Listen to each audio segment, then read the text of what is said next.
That was Tamar Braxton, the one. So as of today, this very minute, over 1 million Americans have contracted the coronavirus. As of today, this very minute right now, a little over 56,000 Americans have perished from corona. And that's amazing because, man, this happened in a span of 2 months. There are more Americans dead right now in the last 2 months than died in all the years of Vietnam. I think that if that many Americans have died anywhere, that the person who was in charge needs to be looked at.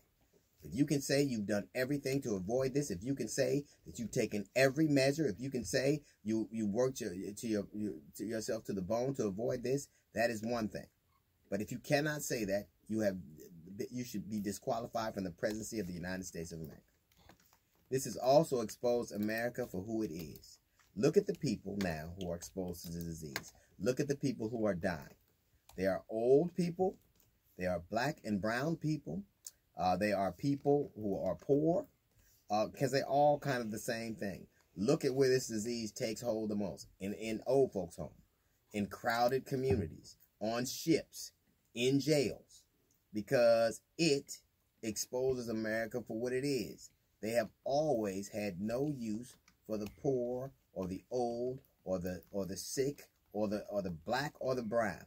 If you look at what's opening in Georgia, what is opening first? That the governor, and let me tell you something, when you look at the places that are opening, look at the places that are opening, look at their history and their interaction with black people, and then look at the things they open. Barbershops and beauty shops and nail salons and massage parlors and tattoo parlors and bowling alleys. It is specific because those are places that have never cared about poor people, black people, or brown people. Never. And so this has exposed America for what it is. We have farmers who are throwing food away because there's no money in that. We have farmers that are slaughtering livestock because we can't sell it, so there's no food. While people are starving, there are people lining up to take the food from food pantries, but we can't do that. This is who we are. This disease hit us at the perfect time. For a virus to work, you have to have lowered immunity, and we are immune to caring about people. We are immune to it. The states have made the calculation that the people that we are losing are worth losing. They are less valuable than the economic situation of the United States of America. The old, who we have warehouse, the poor, the black and the brown, who we've warehouse, the sick, who we've warehouse. Look at all the things they seek to take away. The old people, they want to take their Social Security away.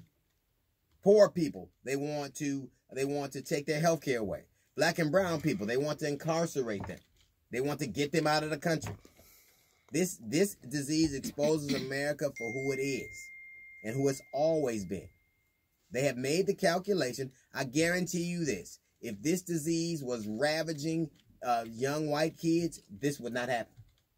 Even when you look at the news, the only time it gets covered on the news, the devastation that's left in corona, the only time you'll see a nurse give a dying corona patient an iPad so he can say bye to his family as a young person. Because old people, they're part of the equation. That's what you expect. Brown people, black people, it's sad, but not all that sad.